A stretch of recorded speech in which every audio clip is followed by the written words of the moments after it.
VTS mall, വളരുന്ന ബന്ധം, തുടരുന്ന വിശ്വാസം.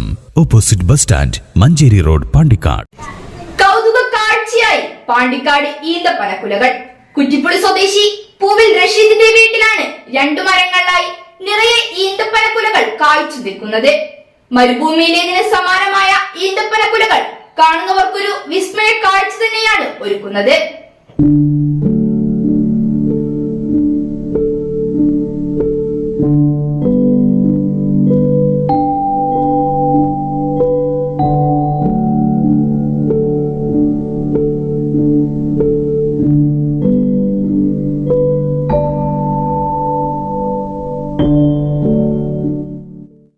പാണ്ടിക്കാട് കുറ്റിപ്പുളി സ്വദേശി പൂവിൽ റഷീദ്, നസീമ ദമ്പതികളുടെ മൂത്ത മകനും പ്രവാസിയുമായ ഷഹദ് ഷഹീൻ 6 വർഷങ്ങൾക്ക് മുൻപ് തിരൂരിൽ നിന്നും കൊണ്ടുവന്ന 4 ഈന്തപ്പന തൈകളിലെ 2 മരങ്ങളിലായാണ് വർഷങ്ങൾക്കിപ്പുറം നിറയെ ഈന്തപ്പഴങ്ങൾ കായ്ച്ചു നിൽക്കുന്നത്.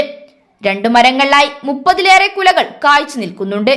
പൊതുവെ കേരളത്തിലെ ചിലയിടങ്ങളിൽ ഈന്തപ്പനകളിൽ കായ്കൾ ഉണ്ടാവാറുണ്ടെങ്കിലും ഒരു മരത്തിൽ തന്നെ ഇത്രയും ഈന്തപ്പഴങ്ങൾ കായ്ക്കുന്നത് അപൂർവമാണ്. ഇത് തന്നെ ഇവിടെ എത്തുന്നവർക്ക് ഈ കാഴ്ച വിസ്മയമാകുന്നതും. ഇതിപ്പോ എത്ര വർഷമായി ഇത് വെച്ചിട്ട്? 6 വർഷം.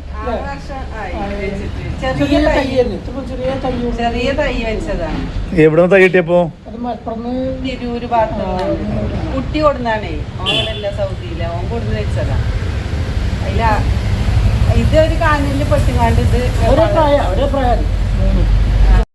ഇവിടെ ഇപ്പൊ ഒരുപാട് വർഷമായോ വീട് വെച്ചിട്ട്? 20 വർഷമായില്ലേ? ഇപ്പൊ 3 തൈ കൊടുന്നീന പോസ്റ്റിന്മക്ക് ചെന്നിട്ട് ഞങ്ങൾ ഒഴിവാക്കിയല്ലേ? ഇതിപ്പോ ഇങ്ങനെ കായണ്ടായിട്ട് ഒരുപാട് ദിവസമായോ? 1 മാസത്തോളായില്ലേ? ആരെയും കാണാൻ വരാറുണ്ടോ ഇങ്ങനെ സംഭവങ്ങള്? ചോദിക്കും. ഫോട്ടോടുത്തൊക്കെ പോലുണ്ട്. നിങ്ങൾക്ക് തന്നെ ഒരു അത്ഭുതമായി ഉണ്ടാവില്ല ഇങ്ങനെ ഇത്ര കായുണ്ടായപ്പോ?